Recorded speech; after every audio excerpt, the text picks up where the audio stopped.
Welcome to Positive Talk with Kevin McDonald. Hey, that's me. Hi, and welcome to Positive Talk. Our show features the best positive stories and people from around the globe as we endeavor to answer the universal question of why am I here and what is my purpose? Understanding that can change everything, and knowing your greatness is fundamental to living your best life. So join us right now as together we work to create the adventure of our lifetime. And welcome to the show, everybody. We've got a great guest for you today. And I want to ask everybody, I want you to think back into the mists of time, into your life as it used to be, or some things that have happened in your life that just show up every now and again, and you just are kind of reminded of them. And some of us would call those trauma events. And we've got a guest here today that is going to talk to us about helping you get through the trauma and the things in life that we all tend to go through. His name is Rob Leonetti, and you can follow right along with us and go to hopebridgecollective.com, find out all about him. But because he is in the business of helping you get to your business so that you can live your life with a better business. Does that Rob, does that make any sense at all? That is spot on. I cannot believe you should be in this seat interviewing. Yeah, I should be interviewing you, Kevin. I don't know anything about all I know is that occasionally I've gone through trauma, but There we go. But most of the time I take a really positive viewpoint of it and stuff. But there are some people and there are some situations in life that it's really hard to get over trauma, and part of it's your brain function and part of it's your psyche, and you've studied all of these things, so you could help put it together to make it all make sense for people, don't you? Yeah, that's kind of where I live and breathe. I mean, it's a huge subject, Kevin. It goes across so many different aspects that there's specialties across the board in trauma. There's big T and little t in trauma. There's wars and atrocities. And then there's my specialty, where more so developmental trauma for when children are scarred. And then as adults, they carry that. And most of the times they don't know it.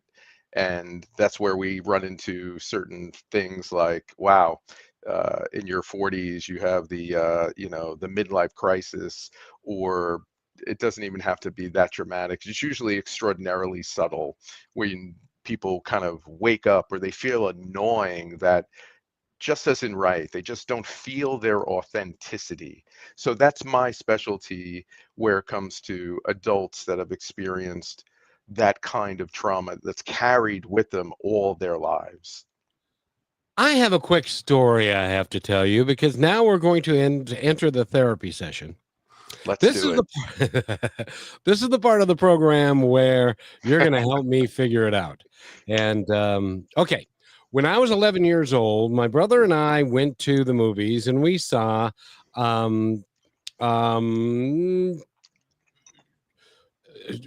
of the Apes with Charlton Heston. The original Planet of the Apes, not yes. Battle for, not Revenge. No. The original, you damn dirty ape. That's right. I got you. Very good. Very good. I've forgotten that line. That's really good. You damn dirty ape. Oh, what do you know? That human can talk. That's weird. Yikes. And in any event, before the movie began, because my sister and my mom went to see The Graduate, and for whatever reason, they didn't think that was appropriate for a 10-year-old. And so before we got started, there was a show, a preview for, I don't know if you remember this one, which was Hang 'em High. Hang 'em High. That wasn't Clint Eastwood, was it? Yes, that was a Clint Eastwood movie, okay. and they hung him, and then he didn't die, and then he went back and he got revenge on all the guys that had hung him Of because it was a course. and stuff, and that which is the typical Western, Yeah. you shoot me and then I'm going to shoot you back and all that anyway. And so I was kind of taken with that idea because they showed people getting hung in a Hollywood way and stuff. Hmm. And so a couple of days later, my brother we had a great big apricot tree in the backyard, Oh, and wow. he'd taken a rope and he tied the rope onto the limb and then Oh, a loop at goodness. the end of the at the other end, and there was a ladder next to it. Now, me being the adventuresome type, decided Yep. I was going to climb the ladder and pretend that I was being hung like they did in the movie Hang 'em High. Well, so I put my head through the noose and he pulled the ladder away. Oh, boy. And so I was hanging there for just a moment, and then he realized this may not be a very good idea. And so he put the ladder back and I had rope burns from ear to ear and all of that. And so I would consider that trauma. And but then over the course of years Yeah. and time, it became kind of a family thing. Yep, my brother hung me and stuff, but he never explained what was going through his mind when he was deciding to pull the ladder away. And so we just kind of let it go over the course of years and years and years. And then 4 years ago, he was diagnosed with stage 4 lung cancer. Oh, goodness. And so in talking with him and reminiscing about these things, that came back to me as like it happened yesterday. Of course. And I was very angry with him because even though he was quite literally at this point on his deathbed, Mm. I wanted to know why 60 years later or 50 something years later, why did you do that? What was going through your mind? He never said. And I thought to myself, why am I angry about something that happened 50 years ago? But it happened and it was, to me, it was real. But and isn't that kind of how trauma that happens when we're kids, that it just kind of shows up at the most inopportune times later on in life? Oh, yes, of course. That's an amazing example, Kevin. And so he didn't answer? You asked him directly, he didn't answer? He said, I don't remember, I don't remember. which is a like I'm dangling there by my neck and he doesn't remember why he pulled the ladder away. And see, when we were growing up, we didn't have that great of a relationship. I mean, he used to shove grass up my nose and threw me in the dryer one time and different stuff. So we didn't get along all that well. But I wanted to find out because I really felt that for closure reasons, I Sure. really wanted to know. But he never he wouldn't. I think he was embarrassed by it at that point, but Of course. he Of didn't really course. say. So there And was definitely shame associated with that on his part. And how old were you when that happened? I was 10, he was 12 Okay. when Still when impression. when the hanging happened. Yeah, my When goodness, still impressionable. I'm sure he was acting out the scenes in the movie to see, but he was so ashamed of what happened and so hurt that he repressed that, and it just came up during your conversations, and otherwise he just shoved it away in his psyche, and then you're left with wondering why. So you have this opposed juxtaposition of curiosity and kind of um, buried memories. But Well, yeah, because it was so severe, Rob, that remember the little band-aids, not the big band, but the little ones, that's all he had. So he put band-aids from ear to ear across my throat across you, oh my because, goodness. because of the rope burns that I had gotten in the hanging incident. Rochelle doesn't even know about this, I don't think. Oh, And wow. hi, Rochelle, how I are you? do. Hey, Rochelle. Good. Hello. I am very Hi. good. How are you guys? Doing well. we're in the middle of a therapy session, so I hang. figured that out very fastly. Yes. And It's fascinating, actually. Wow. Yeah. and so, and for years it was like when I was 18, and on and on, and then I told my former wife about it and all this, and it was, we turned it into something of humor, Right. because that's how we dealt with it. Sure. But Sure. when it, Coping. Yeah. Coping. yeah, but when it came to the end, when he was dying, Yeah. and it was like, if I don't get an answer now, I'm never going to get an answer. And I then took it from, and in a real personal, you need to tell me so that Mm. I can put closure to this. And he didn't want to do it, or he couldn't do it. I don't know. Or he couldn't do it because he didn't know. Because because your frontal lobe, your logic, your knowledge base shuts down when the emotion floods it, and that's just brain functioning and psychology, and that's coping and all kinds of deep-seated things that help us protect ourselves from the pain of those memories. But I mean, if I could indulge you with one little kind of anecdote how I view this whole subject. Um, would you mind? I would love you Yes, to. please do. So the one thing that is certainly a fact is there's two fundamental facts that come with being human. Number one, we are all truly miracles. It is undeniable. I mean, scientists estimate that there is 1 in 400 trillion chances of you as you being born. The circumstances, the mother, the father, the whole DNA thing, it is 1 in 400 trillion. If that's not a miracle, I don't know what is. And number two, we are all social and relational animals. In our native pre-programmed language, no matter where you're from on this planet, and we could look across this planet and get awful upset with behavior, right? The pre-programming is love and kindness. There is no doubt about that. But a human baby is born helpless with no survival skills, very different than most animals, and we are just a higher functioning one. We're a higher functioning ape, right? But we're created with such vast potential, empty vessels when we come out to be filled by our caregivers, and they're the ones responsible for the rest. They take that pre-programmed loving language and nurture it, and they nurture it by example and their behavior, and they guide the child to grow and live in a regulated, productive, and joyful life. But within a few years, that new programming that gets hard coded, and that becomes the personality, and that determines how we interact emotionally, how we interact relationally, and psychologically in the world.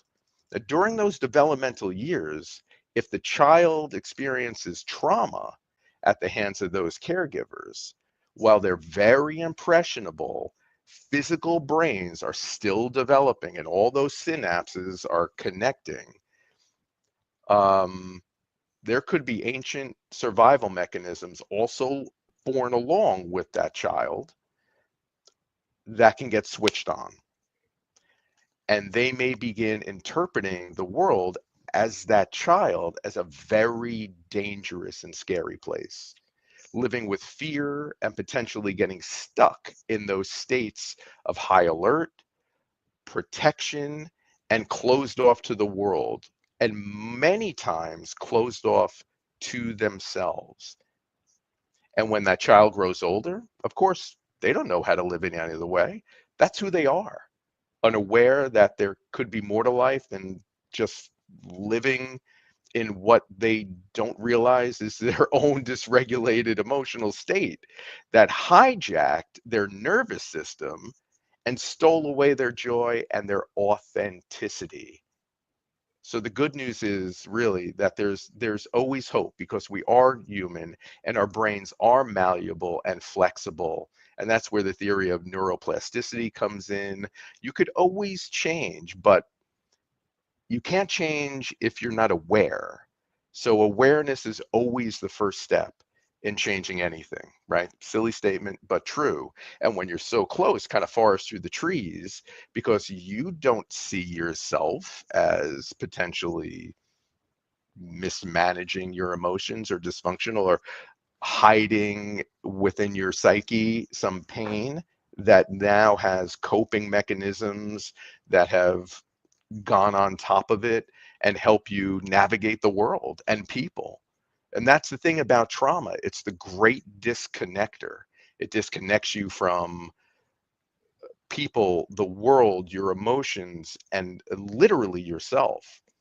So it's a very interesting, a very deep and disturbing kind of situation that happens to many people.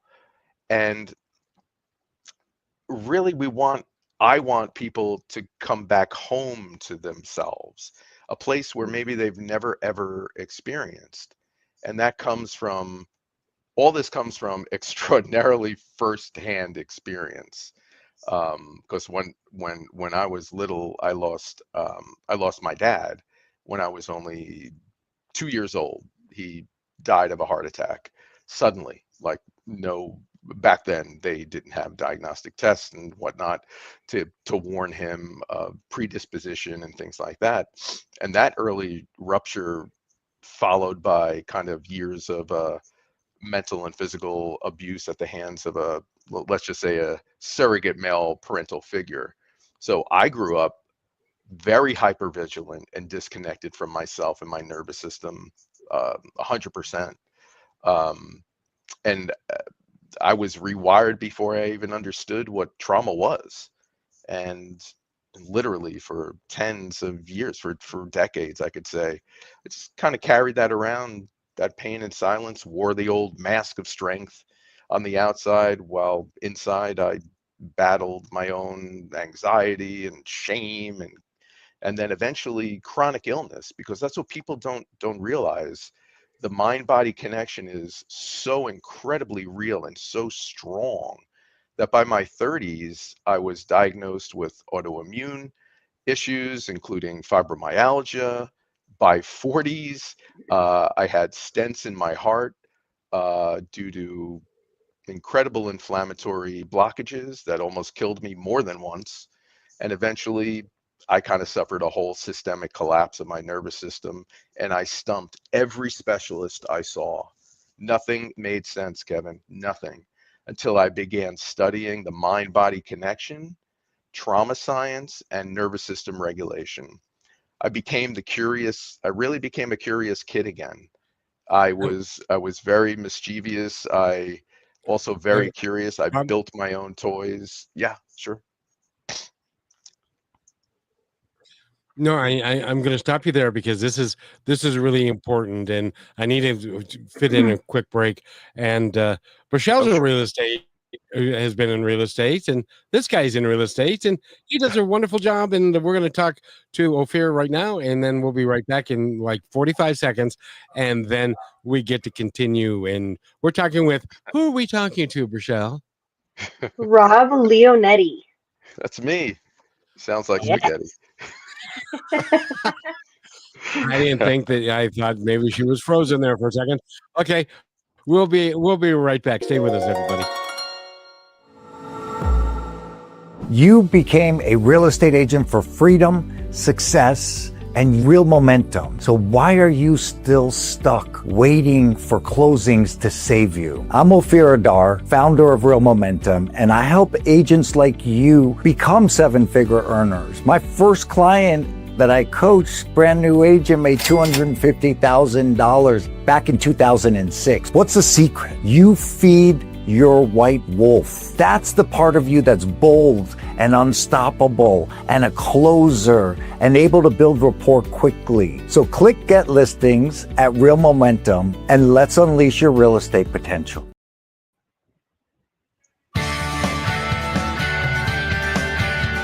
And welcome back to Positive Talk with Kevin McDonald and Rochelle. She's right there. That's her. And people are going, where has she been? Well, we'll talk about that one of these days, but not today, because we're talking with Rob Leonetti. And we've got lots of this, Rob, what you're talking about, because I know Rochelle has also had trauma in her life, and I've had some trauma in my life and stuff. This is a really, really big, deep topic, isn't it? It is, but it's also very positive. It's also we turned. I mean, my mission in life is to turn this subject on its ear and create the positive change where trauma steals the positivity from us. And as I was the reason that I got into this as a mission is what I was saying before the break, my story. But then I kind of started studying for a few decades, and because I was alone in this with no outlet and no support system, so I began rebuilding myself. I synthesized neurobiology, physiology, somatic healing, a lot of wisdom-based study, because there is so much truth and positivity to the generations of global citizens that came before us.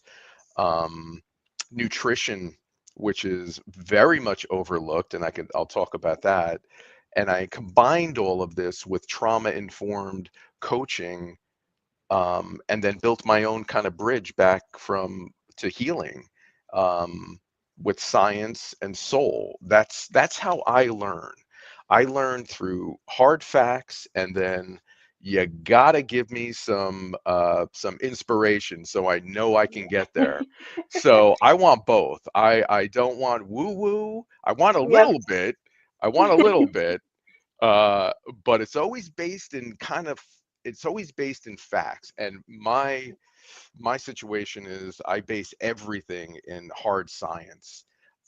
But then, I want to get people to feel really good about their ability to change, and that's where Hope Bridge Collective came to be. So it's really it's my story, and I've just brought it to light for others, because I can't live with myself if I let people wait decades to feel relief from their own suffering. That to me is selfish.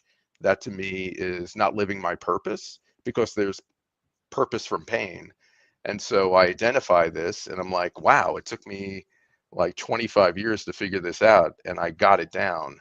Uh, that's kind of selfish not to share this. So that's kind of where I am. And so, Well, and this is the woo-woo part, because yeah.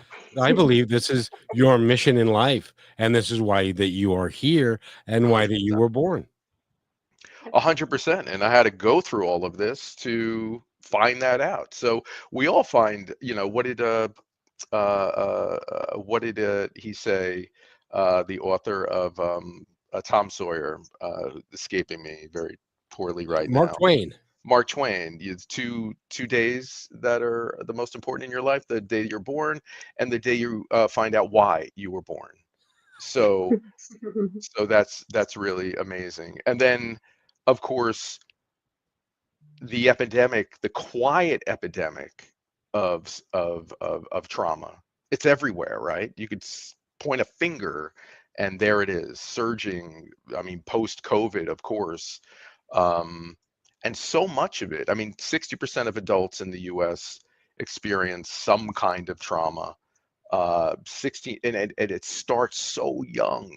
16% of young people report suffering major depressive episodes each year. Young people shouldn't be majorly depressed, but here we are. And it just keeps getting worse. It doesn't get better. And this developmental trauma, which I kind of zone in on, that's the quiet epidemic. That's the thing that not a lot of people talk about. And to be clear, it's not just war or disaster that's trauma. It's silent and invisible. It's not what happens to you That's traumatic. Trauma is what happens inside you. So it's not just shock trauma. Developmental trauma, it happens slowly over time, and it shapes the architecture of your nervous system and your identity, and your whole worldview is just thrown in a tizzy, and it affects you psychologically, relationally, biologically, and emotionally. It's a cocktail, and no way does one size fit all. It's extremely individualized and very intimate, and that's what's so kind of devastating about it. And research shows that the first 7 years of life are the most critical for the nervous system. If a child suffers neglect and abuse, insecure attachment, things like that, co-regulation that's gone awry, they'll learn to adapt. We all learn to adapt, but we to our own detriment, because we suppress our needs, we numb our feelings, and then we stay hyper vigilant, right? We react. The stimuli and the reaction are way jacked out of proportion, and that's they technically it's called an adverse child event, an ACE, and they come in so many different flavors and forms, from the emotional neglect to sexual abuse and trafficking and everything in between. And that impact, it's like the good kid that never felt good enough. It's the chronic people pleaser, the shame spirals, the anxiety, the perfectionism, the depression, panic attacks, and burnout. And over time, these survival strategies become embedded in personality. And here's the thing, they become embedded in your physiology. So as adults, the negative manifestations on your body introduce so many health risks. Harvard studies ad infinitum have proven that all metabolic disorders can be traced back to developmental, many of them could be traced back to developmental trauma. Obesity, cardiac disease, type 2 diabetes, digestive, chronic fatigue, even dementia later in life. And here's really a disturbing statistic. It shows that people who've experienced 6 or more ACEs by the age of 7 have a decrease in total life expectancy of 20 years. That is a heck of a sobering statistic. That means I'm only going to live to be 95 instead of 115. You are way too happy. You're going to outlive everyone. I'm predicting 150 to 175 for you, Kevin McDonald. I love life and I love being happy. Rochelle, we're learning a lot here, aren't we? Yeah, we are. And if I can touch on the subject, I'd like to mention something about energy. May I? Please. Okay, my great grandpa, 87 years old. My mom is getting her certification in Reiki and stuff like that. She's Oh, done it on cool. me since I was little. She's got Yep. a talent that she has no idea how powerful it is, and really getting in touch with that again. And so we're sitting with my 87-year-old grandpa, and Oh, we're in his little shop. And my mom mentions the idea of energy to yeah. him. And although he played along, he probably thought we were absolutely insane. I believe, and I know it works because my mom has been working with my Chihuahua to shrink her heart, which is enlarged, and I can't wait to see her next results at the doctor. My mom has used it to help her husband with indigestion and heartburn. She's helped it with me to get through sleeping as a child to calm my nervous system, even though she kind of created that a little bit too. and and really there's this whole idea that we have around energy that for some people maybe seems like the woo woo, but it's not. It is science. We are energy. We have that coming in. So with that said, I know we need to take a quick break. I'm going to let Kevin take us into that, but when we come back, I kind of want to open up your perspective on the energy, because in all the healing and the psychological framework of it, you can't really just think something without providing the energy to back it up to have action, as I believe. So I kind of just want to get your interpretation of that and get Sure, your opinion sure. and maybe your view of how you see it. So You bet. And we're going to be back in just 1 minute and 10 seconds. Don't anybody go don't go anywhere. anywhere. I'm excited to know if Rob can answer that or even remembers what she just said, but we'll have her repeat it when we come back. You're listening to Brushwood Media Network, the best in syndicated talk, news, and entertainment shows. You're listening to Positive Talk Radio. We're going to take a short break to tell you audio and music creators about our commercial affiliate, Lyric Vids, specializing in creating amazing and engaging lyric videos. Are you looking to promote your videos in the most engaging way, but you don't have an animator and an editor? Whether you're an artist, musician, or business with a message to share, our lyric videos are designed to hook viewers and amplify your reach. Go to positivetalkradio.net/lyric vids. That's positivetalkradio.net/LYRICVIDS now to get started. Welcome back to Positive Talk Radio. We hope you enjoyed learning about our affiliate Lyric Vids, who specialize in creating captivating animated lyric videos. Now let's get back to the show. And welcome back to Positive Talk with Kevin McDonald and Rochelle. She's right over there. And Rob Leonetti is here. And go to his website, please.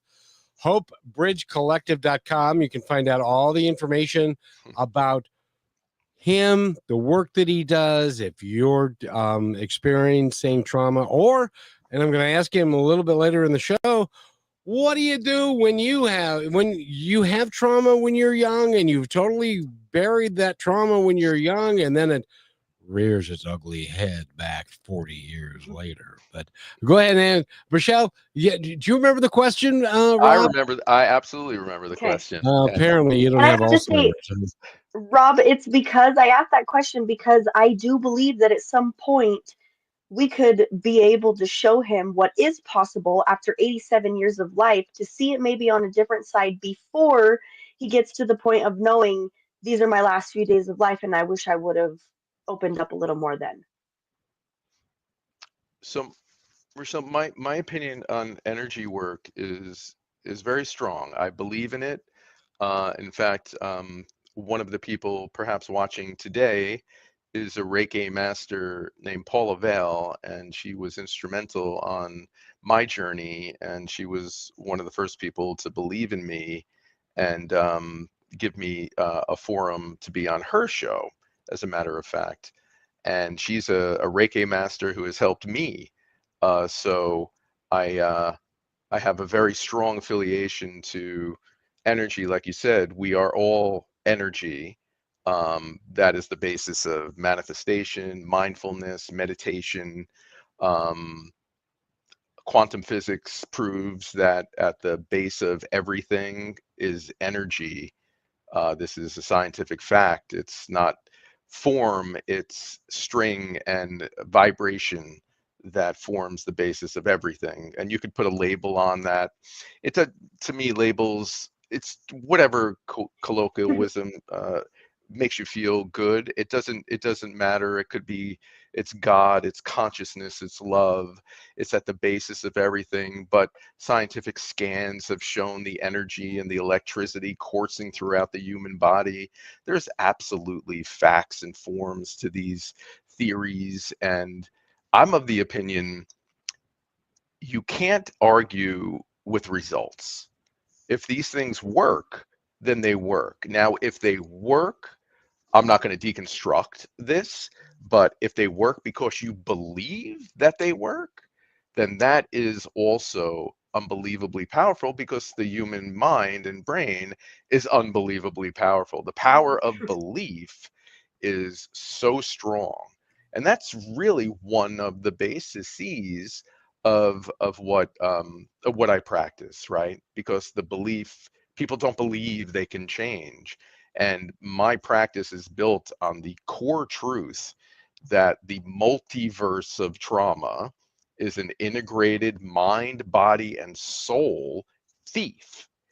It has to be addressed holistically. You cannot solve it going just with positive thinking. It shows up in the body most of all. That's where it is. Your mind is just thoughts. Your brain is the control center, and it's telling your body how to feel subconsciously, what to do. And there's such deep subjects like the brain gut connection and the superhighway of nerves that not only control that inner workings of all our major organs, but that superhighway is also part of the autonomic nervous system that controls our states of being, how we become hypervigilant and that fight or flight, or the shutdown, as they say, the freeze and the fawn. These are different ways that people react to danger. And these are ancient, they're reptilian, they came with the architecture. They're at the brain stem, they're at the root. It would be great if we didn't have it, because it doesn't apply when your boss gets mad at you and then you're reacting in the same way that a saber-toothed tiger is running after you. It's the same systems, it's the same architecture firing off, and those patterns get ingrained. So you have to then begin to dislodge the stimuli and the reaction.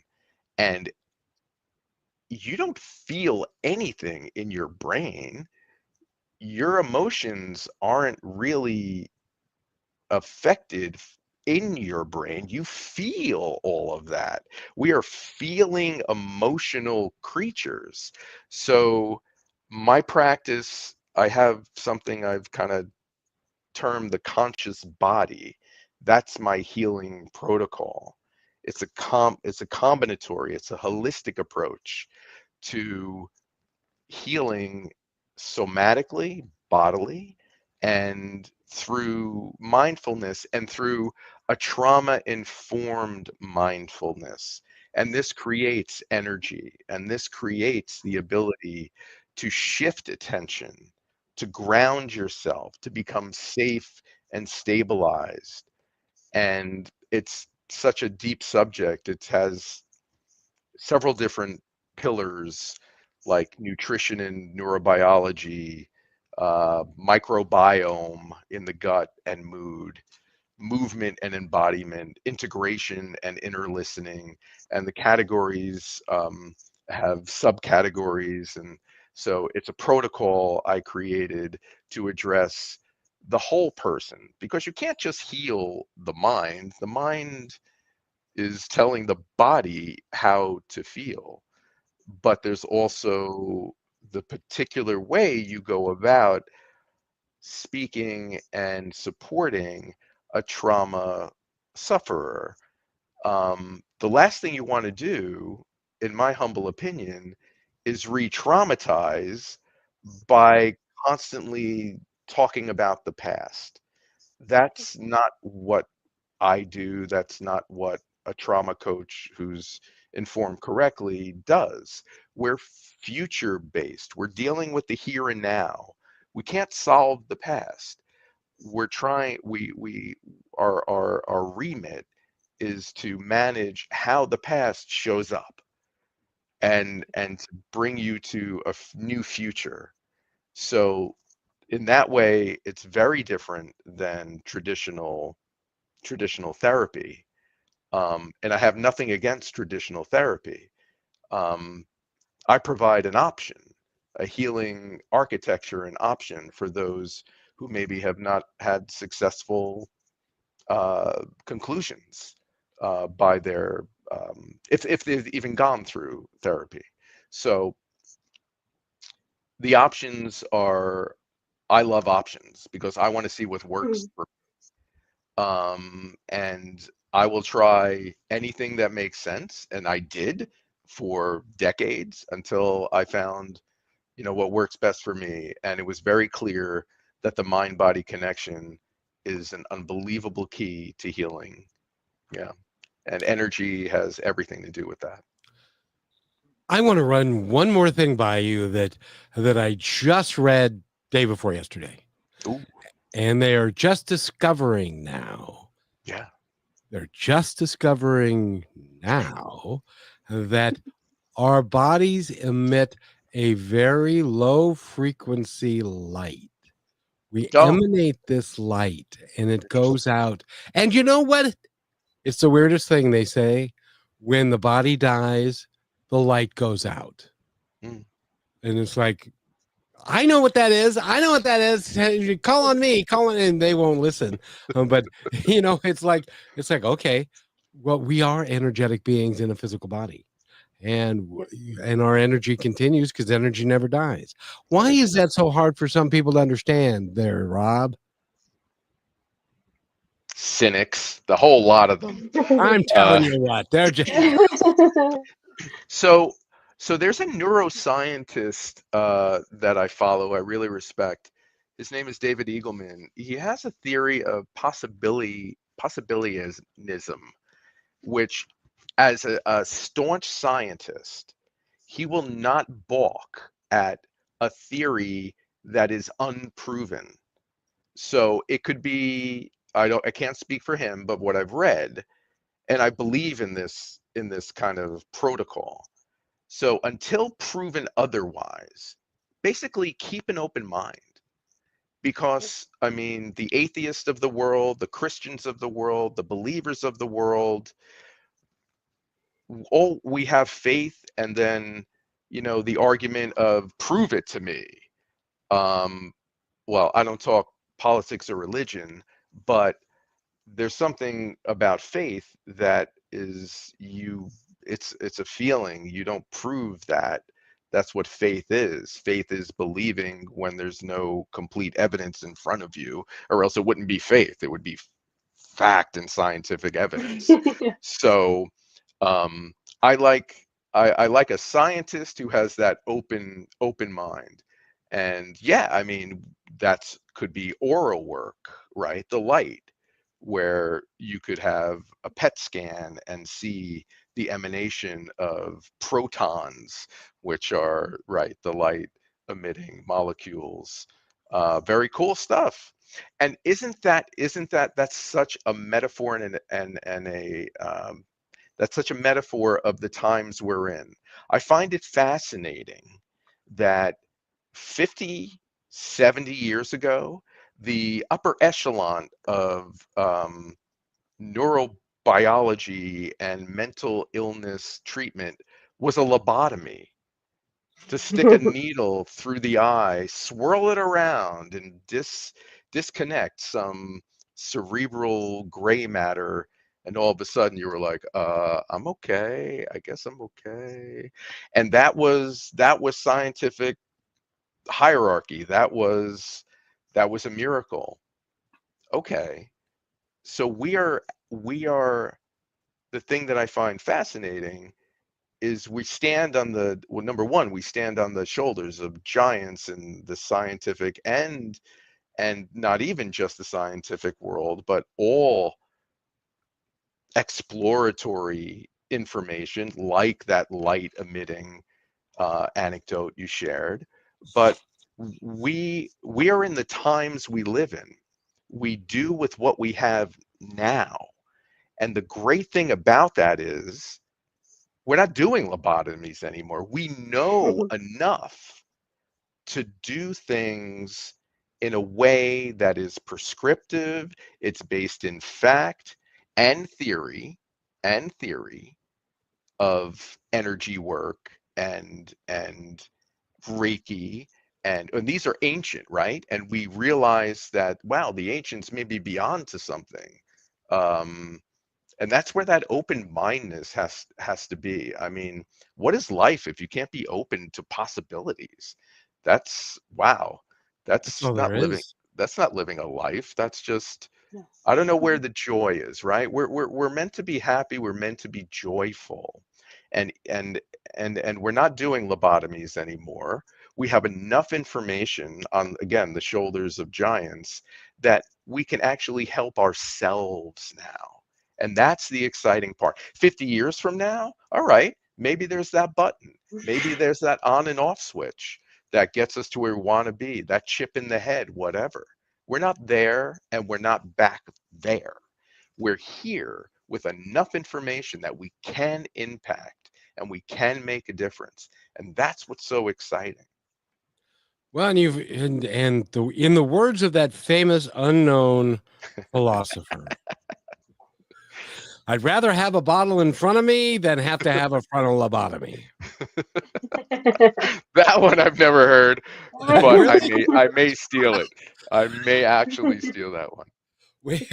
I think it's attached to a song someplace, but in any event, Brachelle, why don't you take us to break? Yes, we are here with, of course, Kevin McDonald, myself, and Rob Leonetti, who is teaching us things I have thought about many times, but not exactly in this way. So stay with us. We got just 15 minutes left to try to squeeze in a great conversation. So don't go anywhere. We'll be right back. Keep talking. I can't find the commercial. Keep going. Come on. Oh, there we go. And we also found. Oh no, I'm feeling trauma. I'm feeling stress. I'm going to have a heart attack at any moment. No, It's not funny because somebody could be right now. So anyway, we'll be right back. When the game is on the line, championship teams know the game plan. They communicate and work together to win. We all need a game plan to protect ourselves online. Talk to family and friends so they know how to stay safe too. Create strong passwords, turn on multi-factor authentication, update software, and recognize and report phishing, because online safety is not something you want to fumble. Get more game-winning tips at CISA.gov/secure our world. Then share them with family and friends. And welcome back to Positive Talk with Kevin McDonald and Brachelle. Brachelle, I got to ask you, haven't you missed some of these conversations that we get to have? Yes, I really have, especially because sometimes I'm in a frame to where I'm like learning and realizing all these things. And it's so cool to talk to people like you, Rob, because not only do you get it, but you also have other perspectives, other things to bounce off of. Like Kevin mentioned, the aura. I learned recently that by controlling how far out you allow your energy and how close you keep it in, you can really actually control your full mood and what's going on around you within yourself. And so I think it's just really powerful. There's so much learning, and it's so cool that we have these conversations, because just this 1 hour with you could change somebody's life. Thank you for that, and I completely agree. I mean, I'm sure everyone listening and both yourselves have had that aha moment where we've either overheard somebody say something, read something, watched something on wherever media, and all of a sudden that changes your perspective and perhaps gives you a new path or a little bit of hope. And it's amazing. So my philosophy is a good idea doesn't care where it comes from, and the idea wins. It's not the person, it's the idea. And that's what I hope to bring to the table most of all, is insight and maybe a new way of looking at it, because it all comes down to perspective. And when we realize, and control, right? Because when we realize we actually have all the control in the world around ourselves and our behavior. See, I keep telling you. I know. Sometimes I just get going a little too fast. Hey, humans are 100% imperfect, and that's what makes us beautiful. So, man, if we were just automatons doing everything in order, 1, 2, 3, 4, what's fun about that? Right. But Well, I was talking to yeah, Kevin earlier, Rob, and I didn't think I was stressing. I knew that I had a lot to do, but in my mind, I was like, it'll be okay. I know I can get these things done. It's just going to take a lot of energy. And yeah. I overdrafted myself on coffee, which did not help. Oh And then no. I had a conversation with Kevin after having this crazy morning. I mean, I feel good. I've accomplished so many things today to where I can just Awesome. relax tonight and be proud of myself. But it's not until I was talking to Kevin that I realized these aren't just things I need to get done. These are stressors right in front of my face. And I think it just took me having to conversate with him about how I was feeling and how I was thinking about things, and how I was communicating it. It wasn't, I've got these things I need to do. I'm going to do them one by one and be proud of myself at the end of the day. It was like, well, I've got to do this, and then I got to do this, and then oh yeah, yeah, remind me to call that person, and I might not have enough time before this, and it wasn't a conversation that felt peaceful. And he said I started to stress him out. And so sometimes No. I think it's also good when we open ourselves up just enough to just have one person just to talk to, just to realize, because it's in your words that you'll hear yourself. I've realized if you talk to yourself in the mirror as if you're talking to someone else, you'll realize how you're actually feeling compared to what you think, like your perspective of that feeling and how it seems. Because when I talked to him, it was, I need to do this, I need to do that, need. Mm. And I'm not going to die if I don't do those things. But that's how I felt. And by the way, if you would like to have a conversation with somebody, I have a guy, I know a guy. His name is Rob Leonetti. And Yeah. by the way, if you go to his website, hopebridgecollective.com, there's a page you can go to where you can book a complimentary synergy session to see if Synergy session, yes. working with you and he. And by the way, it's inexpensive. It doesn't cost much. It's just several hundred. No, it's free. That He one's does free. it because he cares for you. And so I want you to go, and you can click the book now button, and then you can set up a conversation with Rob himself. And so then you can have the person who can help you be perhaps achieve the things in life that you want to achieve in life, and to get rid of some of the stuff. Like I told her today, I said, you're stressing me out. Just stop. Just do one time and then let it go. And then at the end of the day, you've got a list for tomorrow. Then you can go to sleep. And when that comes up, you can say to yourself, I don't have to think about it because it's on a list. I'm gonna tackle it tomorrow. I did a great job today, so now I can be in peace. That's hard for people to do, isn't it, Rob? Well, like everything, it's how you interpret anything is how you live everything, right? So what you were thinking that your to-do list was overwhelming, you're kind of blowing a fuse. That was the interpretation of the to-do list. Now, if you looked at the to-do list and said, piece of cake, even if it wasn't, but you like convinced yourself it was, maybe in the stoicism fact, it's just a fact. I'm not going Yep. to associate emotion to it. It's just a to-do list. So I'm just going to knock it off 1, 2, 3 at a time. There's no reason to put emotion to it. Why am I doing that? It's Well, it's crazy you say that, interpretation. because It's when I got interpretation. it out of my head, Rob, I wrote it down. Yeah. There was only two major things. There you go. One of them doesn't even need to be done until next week, and the Oh other my two goodness. things is like go and deposit money into the bank. I just made a new account today and order some things on Amazon. But when I had all those collectives just built into one ball in my brain, I I couldn't actually see it clearly. And it's almost like my emotion decided to step in when I was like, no, no, no, no, no. We don't do that anymore, remember? So it's just, I think a lot of people think, oh, you just make the decision and it's just, that's it every day. Okay, it just gets easier. Honey, you need to put in the work. You got to, it's repetitiveness and it gets easier, but it's not just a one time thing. And sometimes you have to That's do it all day long. well, that's an amazing point. That's a really insightful point because you took a lifetime until the decades that you're on this planet to become the person that you are. If you want to invoke change, it's going to take some work.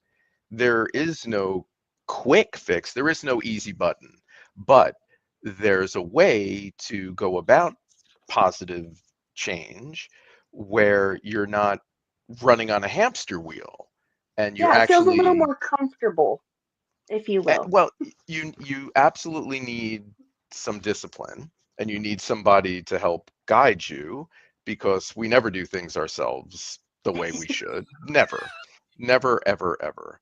Yeah. And that's okay, because I mean, we grow up with teachers. We hire coaches for sports. I mean, that's why people go into vocations to help. I mean, this is me being of service. That's my mission. That's my purpose. And again, could be so complex that you get overwhelmed and you don't even want to do anything. You don't want to move forward, because how do I take the first step? This seems so overwhelming. And again, when your emotions cloud your intellect, which absolutely happens, your frontal lobe shuts down when your emotions go high and spike. And that's the whole fight or flight thing. When you're in fight or flight, when you're like going to beat up or going to get eaten by a saber-toothed tiger, you ain't thinking too clearly. You're going to walk, run, or you're going to try to throw a rock at it. I don't think you're going to punch it. But the two things don't usually work in perfect harmony. Thinking clearly and running for your life don't really match. So give yourself some grace, because it's a lot. And when your emotions spike and these automatic patterns start blasting in, you just need to recognize where that's happening in your body, take a moment, feel it, recognize it, and then let it pass. And so there's lots of ways to do that and move along. I like to bring scientific fact. If people want to know the science behind anything I do, I'll go very deep. But that's not, a lot of people want to know, well, how exactly and why? Believe me, I've got the story, I've got the facts. But let's talk as people, let's reconnect, because trauma is disconnection with yourself. And if you have somebody who gets it, and somebody who listens without judgment, compassionately, in a safe space, you can reconnect with yourself, maybe for the very first time. And that's where healing is. And that's what that's exactly, that encompasses the mission with a whole bunch of stuff around it. But that's exactly what I want to bring to the world. Yeah. And our job is to bring you to the world so that you can do this, and we can provide you with a large enough platform to do it. By the way, I just had a thought. And if I were in those days where you could be eaten by a saber-toothed tiger, I would make great friends with the local fat kid who can't run very fast. Well, that's a horrible idea, Kevin. Why wouldn't you want to go make friends with the saber-toothed tigers so they're no longer an enemy to fear? Oh, Just a thought. And now you're talking. Keep in mind, Rob, that this is the only person I've ever met that will pet a spider. Oh, then maybe They like me. pet a saber-toothed tiger too. Yeah, I totally believe it would be possible, so I'm not the person to bring that subject to. and Rob, we've got 1 minute left. I want you to Sure. tell our audience anything you'd like them to know. Oh, thank you. I really appreciate it, Kevin.